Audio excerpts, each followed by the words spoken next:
7 दिनों के लिए हमने मनोविज्ञान को 7 दिन में किस प्रकार से पूरा किया जा सकता है, इसमें एक सीरीज शुरू की थी हर दिन एक टॉपिक पढ़ने की, तो वो हम आज से शुरू कर रहे हैं। सबसे पहला दिन मैंने बोला था आपको, सबसे पहले डे में हम पढ़ेंगे व्यक्तिगत विभिन्नताएं।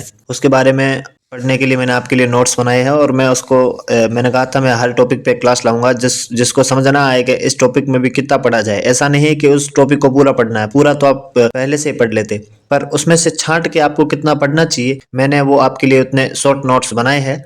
और मेरे हिसाब से यदि आप इतना पढ़ते हैं तो भी आप बहुत अच्छा कर सकते हैं। व्यक्तिगत विभिन्नताएं, व्यक्तिगत विभिन्नताओं का अर्थ क्या होता है, इसके कितने प्रकार होते हैं, इसकी कौन सी विधियां होती है, बस खत्म, इतना सही टॉपिक था। सबसे पहला होता है व्यक्तिगत विभिन्नता। व्यक्तिगत का मतलब होता है व्यक्ति व्यक्ति में, अलग अलग व्यक्तियों में पाई जाने वाली जो विभिन्नता है, अलग अलग व्यक्तियों में पाई जाने वाली विभिन्नता को ही व्यक्तिगत विभिन्नता कहते हैं।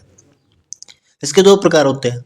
सबसे पहला वाला जो प्रकार होता है आंतरिक व्यक्तिगत विभिन्नता है। आंतरिक मतलब जो मनुष्य के अंदर अंदर से कोई किसका व्यवहार कैसा है, किसी का व्यवहार कैसा है, किसी की रुचि अलग है और किसी और की रुचि उससे अलग है, तो ये जो अंदर की फीलिंग्स वाली जो विभिन्नताएं हैं, जो डिफरेंस है, उसी को आंतरिक व्यक्तिगत विभिन्नताएं कहते हैं। वहीं जो आउटसाइड दिखने में कैसा, उसकी बॉडी कैसी है, उसके बाल कैसे है, रंग रूप कैसा है, और ये सारा जो है बाहर से, उसको बाह्य व्यक्तिगत विभिन्नता कहते हैं। तो इसके दो प्रकार होते हैं, सबसे पहला आंतरिक व्यक्तिगत विभिन्नता और दूसरा बाह्य व्यक्तिगत विभिन्नता।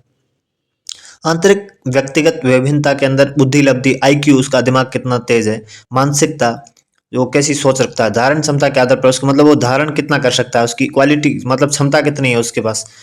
उसके अलावा जो सेकंड नंबर पे है बाह्य व्यक्तिगत विभिन्नताएं, बाहर से उसको किस प्रकार से डिफरेंस है, किस किस रूप में, जैसे रंग रूप कैसा है, कद काठी कैसी है, चाल डाल में क्या अंतर है, व्यवहार व्यवहार कैसा है, संवेगिक स्थिति उसकी कैसी है, रुचि कैसी है, अभिरुचि कैसी है, आदत कैसी है, उसकी कार्य प्रणाली यानी कार्य करने का तरीका कैसा है, ये सारे बाह्य व्यक्तिगत विभिन्नता के अंदर आता है।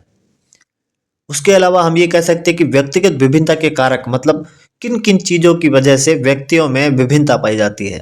ऐसे क्या क्या चीज है, जिस कारक है जिसकी वजह से व्यक्तियों में विभिन्नता पाई जाती है। सबसे पहला है लिंग। सीधी सी बात है, लिंग की वजह से डिफरेंस ऑटोमेटिक हो गया, क्योंकि लिंग की वजह से हम ये कह सकते हैं कि ये स्त्रीलिंग है, ये पुल्लिंग है, मतलब ये गर्ल है, ये बॉय है, ऐसा लिंग की वजह से कह पाते हैं, डिफरेंस सीधा हो चुका है। इसके अलावा 2 नंबर पे आता है वंशक्रम। वंशक्रम मीन्स किसी के माता पिता व्यवहार अच्छा होता है, शांत स्वभाव के होते हैं तो उसके बेटे भी शांत होते हैं। किसी के माता पिता स्वभाव थोड़े से गर्म जोशी वाला होता है तो उसके बेटा भी गर्म जोशी वाला हो जाता है। तो ये सारी चीजें हैं, तो वंशक्रम भी इस पे डिफरेंस करता है। उसी के अलावा 3 नंबर पे है वातावरण। सीधी सी बात है, सबसे ज्यादा ये प्रभाव वातावरण का ही है। वातावरण जैसा मिलेगा वो आदमी वैसा बनता जाएगा। तो अलग अलग आदमियों का वातावरण अलग होता है और वो आदमी अलग अलग बन जाते हैं। उसके बाद है सामाजिक स्तर। उनका सामाजिक स्तर कैसा है, उनके समाज में क्या स्तर है, और समाज में स्तर का भी फर्क पड़ता है। यदि उच्च स्तर में रहते हैं, समाज में एकदम इज्जतदार परिवार की तरह रहते हैं तो उसका एक अलग प्रभाव पड़ेगा। वहीं जो सड़क किनारे झुग्गी झोपड़ी में रहते हैं उनमें वो सामाजिक स्तर नहीं होगा, तो सामाजिक स्तर पर भी व्यक्तियों में विभिन्नता पाई जाती है। वहीं शिक्षा के स्तर पर भी आप बात कर सकते हैं कि किसी को ज़्यादा शिक्षा प्राप्त हुई है, वो थोड़ी ज़्यादा सही से रहते हैं, किसी के पास शिक्षा नहीं है तो वो रहने का उनका तो थोड़ा तरीका थोड़ा अलग है। वहीं हम बात करें कार्य की, तो कोई कार्य कैसा करता है, कोई कैसे कार्य करता है, तो कार्य के आधार पर भी लोगों में डिफरेंस है। कोई किस प्रकार का कार्य करता है, कोई अलग कार्य करता है। रुचियां भी सबकी अलग अलग होती है। प्रशिक्षण, प्रशिक्षण मीन्स ट्रेनिंग। ट्रेनिंग भी सारे लोग अपने अलग अलग लेते हैं, कोई क्या काम करता है तो कोई क्या काम करता है। आयु भी सबकी अलग अलग है। मित्र मंडली भी सबकी अलग अलग है। खेल मैदान में भी सब अलग अलग खेलते हैं, कोई क्या खेलता है, कोई क्या खेलता है। ये सारे जो चीज है व्यक्तिगत विभिन्नता के कारक है, इनकी वजह से व्यक्तियों में विभिन्नता पाई जाती है। व्यक्तिगत विभिन्नता के आधार पर उपयोगी विधियां। अब देखिए, ये व्यक्तिगत विभिन्नताएं हमको क्यों पढ़नी है?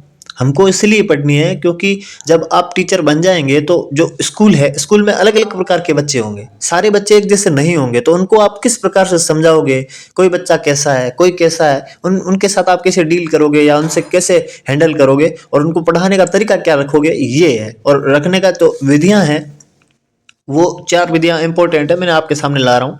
तो वो 4 विधियां ये है कि यदि इनमें से व्यक्तिगत विभिन्नता के आधार पर कोई बच्चे हैं तो उनको इन 4 विधियों से पढ़ा सकते हैं। इनमें से कोई आप उन पे जो सूट होते हैं उस पे पढ़ा सकते हैं। सबसे पहला है प्रायोजना विधि, और आपको इतना सही याद रखना है, बस एक एक लाइन जो मैं लाया हूँ, इससे ज्यादा आपको एक्स्ट्रा इसमें ध्यान रखने की जरूरत नहीं है। प्रायोजना विधि के जो जनक है वो है किलपैट्रिक, और उसको प्रोजेक्ट विधि भी कहते हैं। बस उसके बाद जो सेकंड नंबर है किंडरगार्टन विधि। किंडरगार्टन विधि आपको पता है, किंडर आज भी बच्चों को बोलते हैं, ठीक है ना। किंडरगार्टन विधि, ठीक है, जो गार्डन से गार्डन समझ सकते हैं क्योंकि इसमें गार्डन से संबंधित ही सिद्धांत दिया गया है। क्योंकि कहते हैं कि देखो गार्डन में सबसे ज्यादा पौधे होते हैं ना, वैसे पौधों को बच्चे माना गया है, बच्चों को पौधा माना गया है, ठीक है ना, क्योंकि बच्चे ज्यादा होते हैं। ठीक है, माली एक होता है तो इसलिए उसको शिक्षक माना गया है कि जैसे बच्चों के ऊपर शिक्षक होता है वैसे पौधों के ऊपर माली होता है, ठीक है ना। ये पूरा गार्डन होता है ना, गार्डन के अंदर होते हैं सारे बच्चे, गार्डन के अंदर होते हैं सारे पौधे और माली, वही वैसे ही गार्डन को विद्यालय माना गया है, विद्यालय के अंदर होते हैं सारे शिक्षक और बच्चे। तो बच्चों को पौधा माना गया है और माली को शिक्षक माना गया है, ऐसा किंडरगार्टन विधि में कहा गया है, ठीक है ना। ये इसके जनक है फ्रोबेल, ठीक है। इसको आपको इतना सा याद रखना है कि किंडरगार्टन विधि के जनक फ्रोबेल है। उसके अलावा मोंटेसरी विधि, मोंटेसरी विधि के जननी है वो है मारिया मोंटेसरी। ये इन्होंने मोंटेसरी विधि दी थी। और उसके बाद जो है डोल्टन विधि ये दी थी कुमारी हेलेना पार्करेस्ट इन्होंने। तो ये 4 विधि थी जो बहुत ही ज्यादा इंपॉर्टेंट थी और ये आपके सामने रख दिया, आपको बस जनक याद रखना है, ज्यादा कोई याद रखने की जरूरत नहीं है। उसके उसके बाद आता है विशेष बालक। विशेष बालक आपने पढ़े हैं कि प्रतिभाशाली बालक, पिछड़े बालक, मंदबुद्धि बालक, बाल अपराधी बालक, सृजनशील बालक और समस्यात्मक बालक। अच्छे से जानते हैं कि प्रतिभाशाली मतलब सबसे ब्रिलियंट और टैलेंट वो वाले होते हैं प्रतिभाशाली बालक।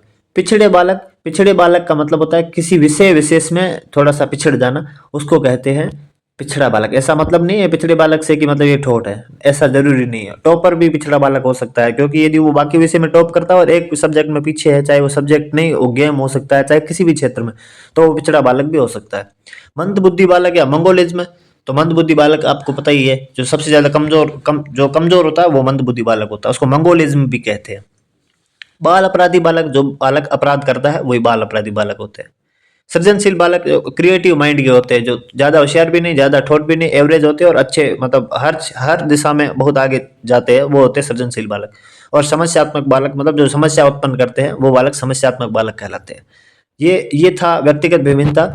इतना सरल और इतना सिंपल, आपको इससे ज्यादा व्यक्तिगत विभिन्नता कोई नहीं समझा सकता। ये हमारा डे 1 का जो चैलेंज था वो हमने पूरा किया। अब कल डे 2 के लिए क्लास आएगी, न्यू एजुकेशन पॉलिसी और एनसीएफ 2005। इस प्रकार से जो हमारे चैनल से अभी नए जुड़े हैं, चैनल को सब्सक्राइब जरूर से कर ले, क्योंकि यदि आप सब्सक्राइब करेंगे तो ये 7 दिन और ये जो प्री से पहले के जो दिन है वो आपके लिए बहुत ही ज्यादा महत्वपूर्ण रहने वाले हैं और आपको बहुत ज्यादा फायदा भी दे सकते हैं।